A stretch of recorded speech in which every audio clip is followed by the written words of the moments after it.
Hello everyone. Now we'll move towards the next part of this OpenGL. That is, remaining part is primitive and its attributes. So let's move toward the next part. We have covered the introduction of OpenGL and architecture. Now we'll move towards the primitives and attributes. So what is this primitives exactly?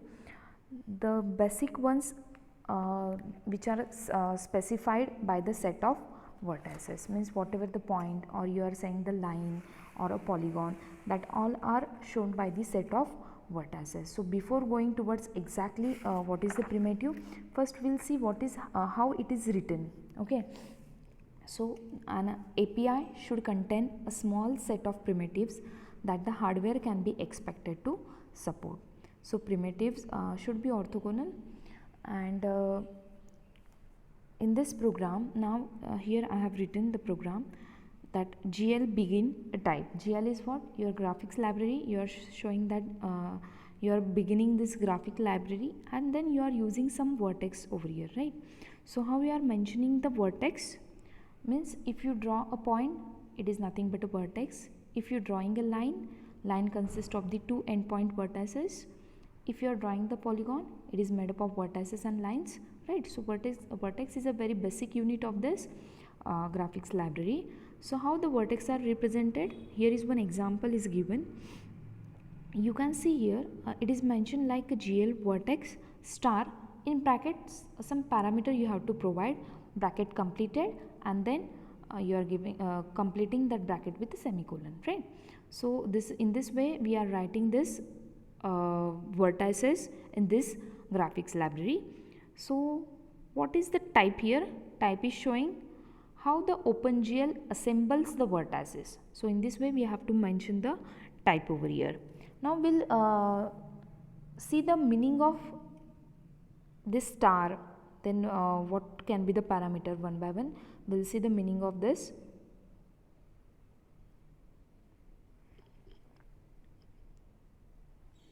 Now this vertex functions we have to see. Now here you can see we are mentioning like GL vertex star. So what is the meaning of this star here? Star is nothing but asterisk symbol that can be in the form of NT or NTV. Okay, now what is N, what is T, what is V, that we have to see. So N is nothing but the number of dimensions. So in which dimension you have to show your point. So how many dimensions are there? 2D dimension, 3D or 4D, right? So these are the dimensions. So number of dimension, either you can show that star N with 2 or 3 or 4. These are the three values of N. N is nothing but dimensions, number of dimensions. Then next is T. What is T? T is nothing but data type. So I am assuming that you all of you know the data types, basic data type, that is integer, float, double, etc., right? These are character, these are the basic data types that I am assuming that you know all the data types. So T is showing the data type over here, and data type is represented like I as an integer, F as a float, or D as a double. So from this three value you can use any one, either you can use I, F or D, and V is nothing but the variable that is showing as a pointer. Okay, pointer variable we are showing with the V. So these are the terms which are using for a star, right? Now you can see some examples are given here. So I am saying GL vertex. Okay, this is my function GL vertex. What the star is showing here? Star is showing 2i. 2 is nothing but, which dimension I am using here? 2D. I want 2-dimensional. So 2 is showing the 2-dimensional. I is showing the integer value. Okay, integer I, and then GL integer x. So I am creating integer variable x over here, which is type of GL, and integer variable y, means x and y coordinate I am showing with the data type GL integer x and y coordinate. Another example, GL vertex 3F. 3 is nothing but 3-dimensional, and which kind of dimensions they are? Floating point dimensions. So F is mentioning the floating point. So you can see GL float x, GL float y, and GL float z, right? So x, y, z over here we are showing with this GL vertex function.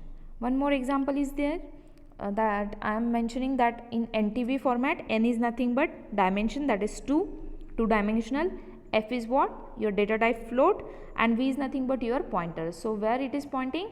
Now here suppose it is pointing to an array. So P is nothing but my array as a parameter, and it is pointing to that values of array. So in this way we are writing this vertex functions, which is a basic primitive. Okay, what I am saying, it is a basic primitive required for your GL program or GL functions. Okay, so this is what about the vertex. Then the next are points and line segment. So the line segment can be drawn by specifying the endpoints of that line. So line is required 2 endpoints, right? Then first, before that, what we require is point. So how the point is shown? The set of vertices are treated and drawn as an individual raster point. A single point you have to shown, or you can show the multiple point, that is called as a set of vertices. So what you are going to use for that points? That is nothing but GL point. This primitive we are going to use GL point. Okay, then lines. You can draw a disconnected line segment between the successive pair of vertices. Disconnected, not a connected. We will see the example of this, but the word disconnected is very important over here. We are using the disconnected line segment between the successive vertices. We will see the example of this. That disconnected line segments can be drawn by using the GL line command.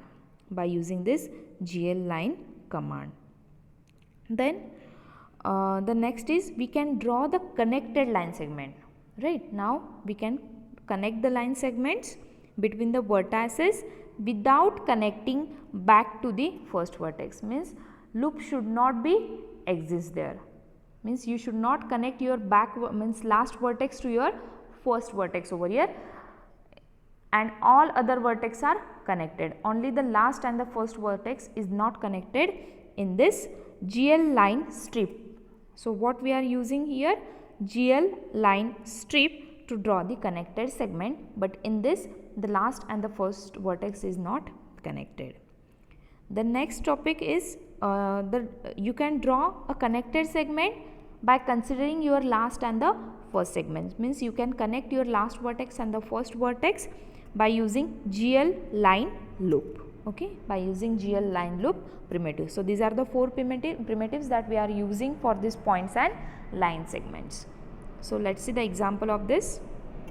Okay, so what we have seen, the first thing is that the GL points. So by using this GL points, you can see I am drawing the point here 1, 2, 3, 4, 5, 6, 7, 8. These 8 points I have drawn by using this GL point primitive. Then next thing, what I have to do? I have to draw the disconnected line segments into the successive pair of vertices. Disconnected, the line segment should not be connected. For that purpose I am using this GL line primitive. So you can see I have drawn one line in between vertices 1 and 2. The next line is drawn in between 3 and 4. The next is in 5 and 6, and the next line in between 7 and 8. You can see here the lines are disconnected, they are not connected. Means you cannot draw the line segment from 2 to 3 because it will be a connected. So this what was the functionality of this GL lines. You can draw the disconnected line segment. Then the next is GL line strip. What its purpose is? You can draw the connected line segment, but loop should not be formed. Means the last vertex should not be connected to your first vertex. So how it is going to happen? Now you can see here the connected line segments are drawn in between the remaining vertices. You can see the line segments are drawn into 2 and 3, 4 and 5 and 6 and 7. But you cannot draw the line segment between 8 and 1 because the loop should not be formed over here. The next one is the GL line loop. So with this GL line loop, what you can do? You can draw the line segment between the 8 and 1.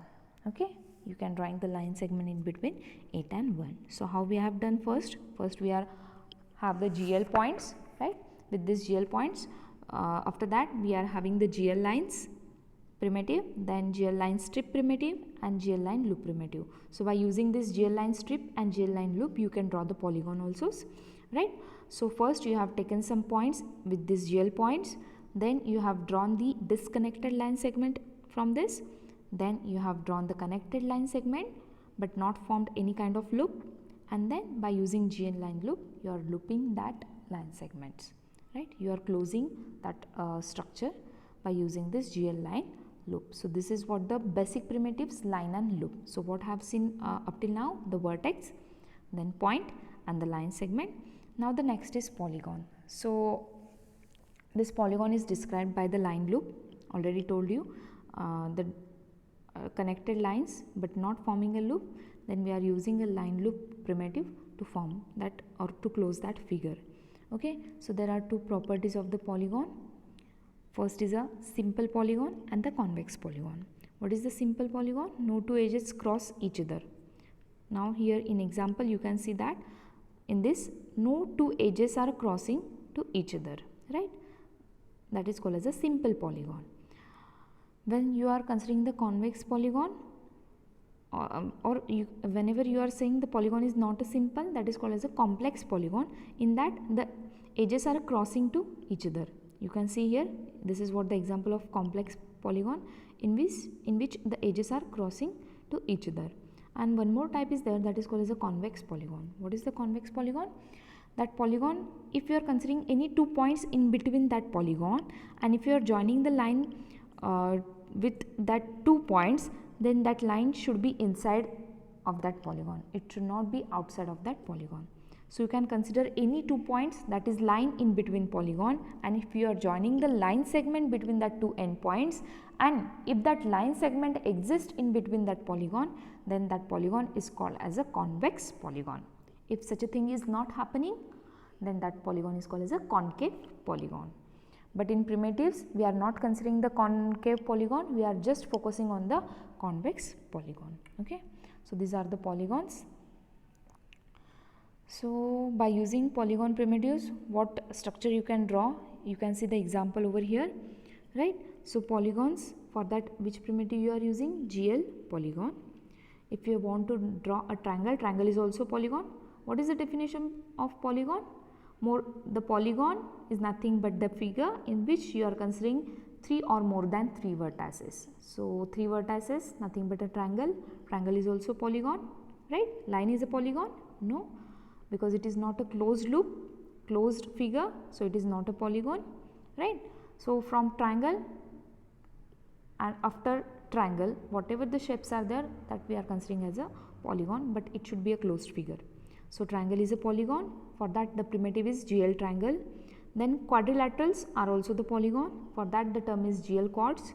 Then strips are there, that is a GL triangle strips, or fans like a structure there, that is called as that uses the primitive GL triangle fan. Okay, so you can see the example of an triangle strip.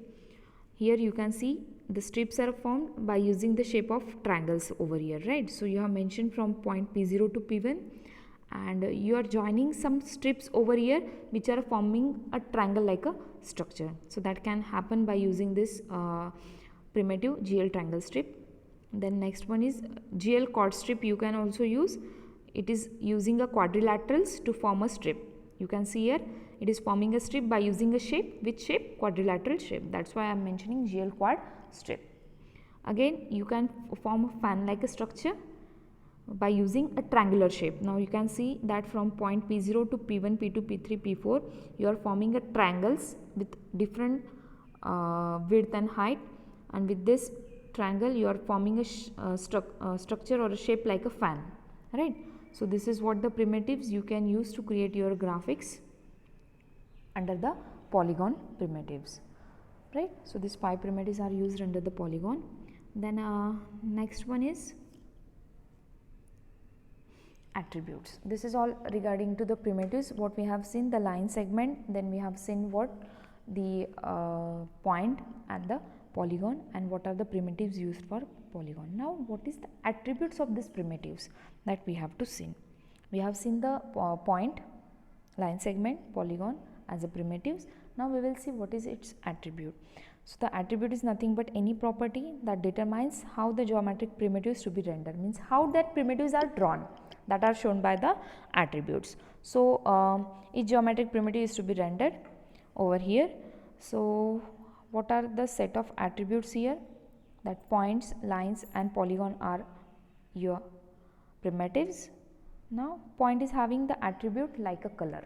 What is the attribute?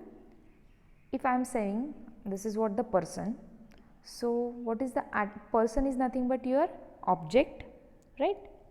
Person is your object, its I is its attribute, right? I its attribute. Whenever I am saying you as a student, student is what? A object, its roll number is a attributes, its name is a attribute, likewise. So whenever I am saying the point, so what is the attribute of that point? Its size, its color is what? The attribute of that point. If I am saying the line segment, so what the thing comes under the line segment? Its thickness, right? What is the thickness of that particular line? Or you can say different types of drawing the line. What are the different types of drawing the line? You can see here a straight line, solid line, a thick line, a dotted line. These are the different ways to draw the line. Okay, so this is called as a pattern or a types of line. And you can say the color of line. So color is also matters. What is the color of line? So these are nothing but the attributes of your line segment. What is the attributes of polygon? Definitely color, then what you can say thickness will be the attribute, because the polygon is made up of line, right? Line is made up of point. So these are coming, that lines, colors, pattern, thickness, etc. is coming. Again there are different types of patterns of polygon filling, means whenever you are coloring to that polygon, that is nothing but you have a different patterns of polygon filling over there. Then these are nothing but the polygons, but in different way that polygons are filled. You can see first polygon is a plain polygon, then you are filling that polygon over here with the different colors, or you may fill that polygons with the lines. So this is what the different patterns for creating a polygons, or you can say filling the polygons. Okay, so these are attributes. So point is having attribute like a color and its size. The point line segment is having the attribute like a thickness, patterns and color. Polygon is having the attribute like the polygon filling pattern. Okay, so we'll see one by one. So point is having attribute which is shown attributes which is shown like a GL point size. Okay, so I can change the size of point attribute by using this GL size. GL means graphics library, point size should be given with the size will be any integer number.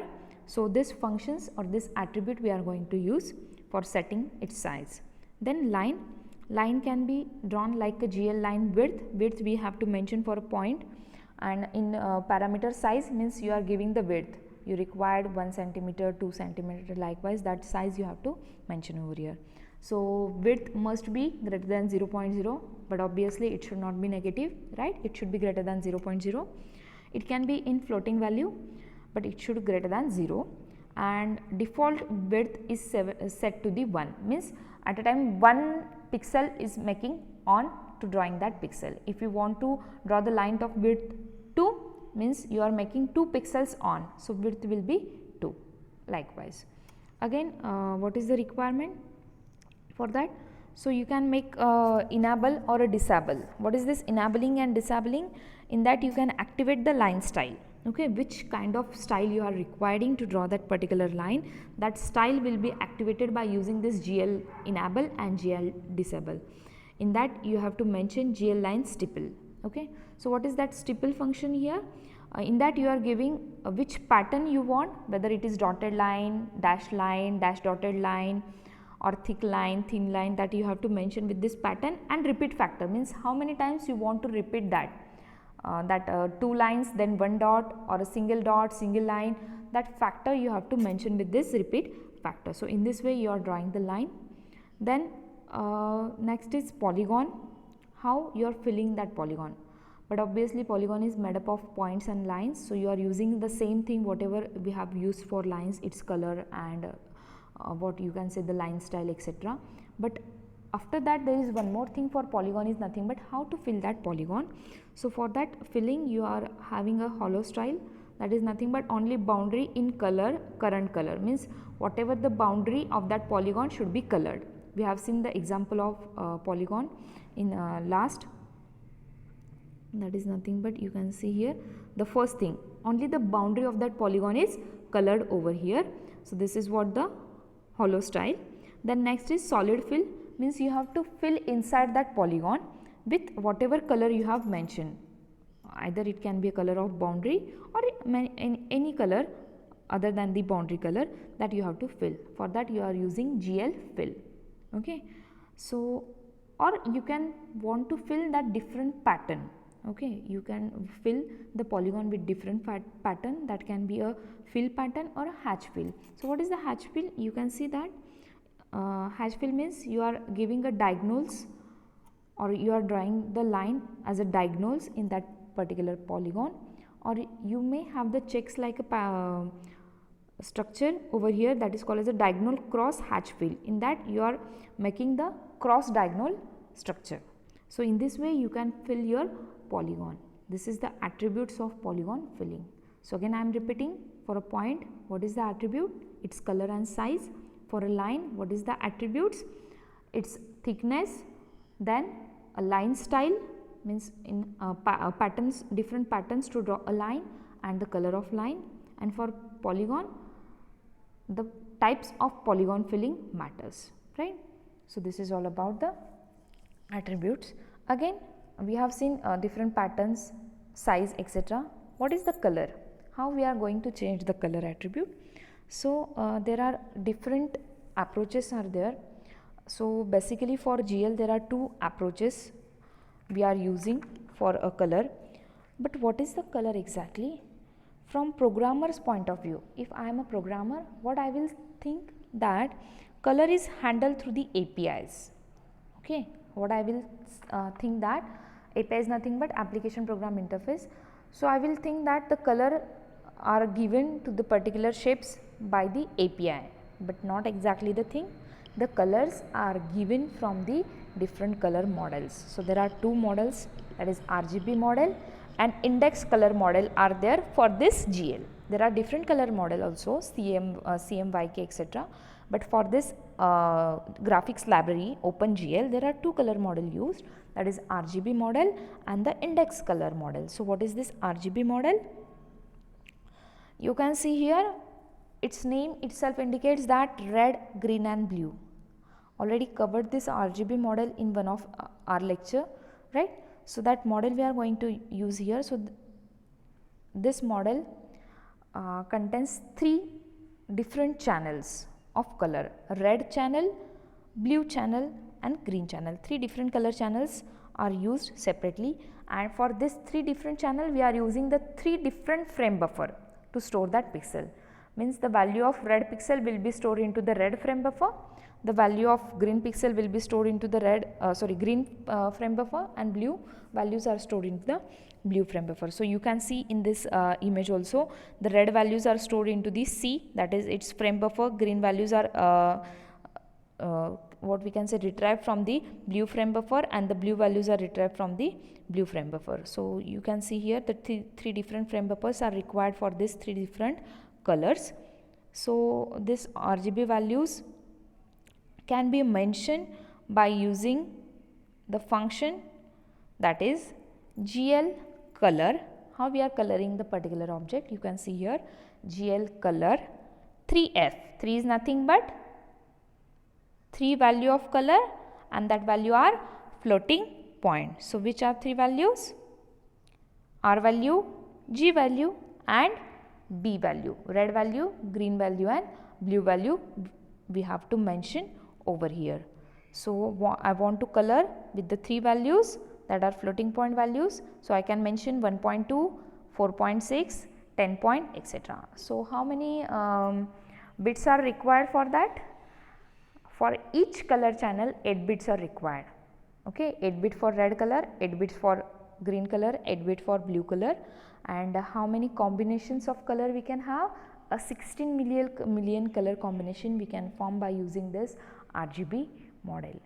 How the color ranges means for a red value there is color range is from 0 to 255, for a green there is a range value of 0 to 255, and for blue also there is a color range value from 0 to 255. So, 3 color range values we are having here, that is why we are having 16 million color possibilities with this RGB model. Okay. One more model is there, that is a indexed color model. In this color index model, it not storing that into the different frame buffer, but they are using a 3 different lookup tables. Okay. They are using a single frame buffer, but 3 different lookup table. So, here the single frame buffer we are used, and that frame buffer is connected to the color lookup table. So, one table is for one particular color. So, one table is for red, one lookup table is for green, and one lookup table for blue value, right. So, 3 different lookup table are here for 3 different colors. The color will be same, red, green and blue, that are displayed onto the screen, but with 3 different lookup table. So, here again we are having a functions like, now you can see here it is a best example shown. Okay. This is what the index color model, you can see a single frame buffer we are using here, but 3 different lookup tables. So, this red, green, blue are nothing but a lookup table. So, in red only the red color values are stored, in green only the green values are stored, and blue only blue color values are stored from the screen. Means that depending upon the intensities it stored into that particular lookup table, which are indexed from 0 to 256, which are indexed from 0 to 256 colors over here, and they are stored into the single frame buffer. They are stored into the single frame buffer. So, this is what the working of index color model. So, how it is shown, there are 2 functions. So, GL index and the element we have to mention over here. So, you are giving the indexing over here from 0 to 256, that indexing are given with this, and then you are setting the color with whatever color you want to use, whether it is red, green or blue, and its value we have to mention it over here, that is R value, G value and blue value. So, this is what the index color model. In this way we are going to change the color of particular line or a point or a polygon filling. Okay. So, these are nothing but the primitives and attributes.